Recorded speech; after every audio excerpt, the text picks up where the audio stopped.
Nothing can be more frustrating when you sit down to watch one of your favorite programs on Paramount Plus and you run into issues streaming it. Well, in today's tech video, I'm going to show you how to fix Paramount Plus app if it isn't working on your Roku device.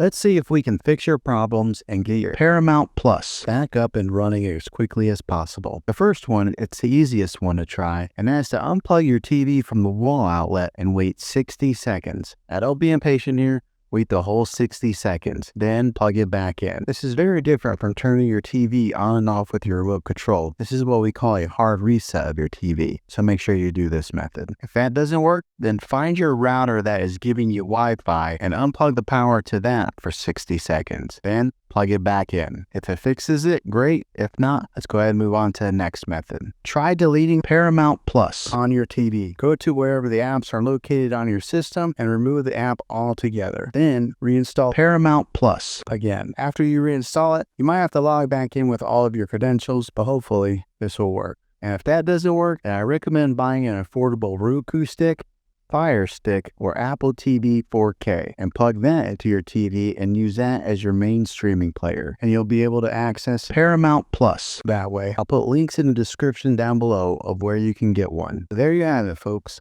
If this video was helpful, go ahead and click a thumbs up on it. Go ahead and subscribe to my channel. I make tech videos all the time, and I would love to have you back in the next one. Take care.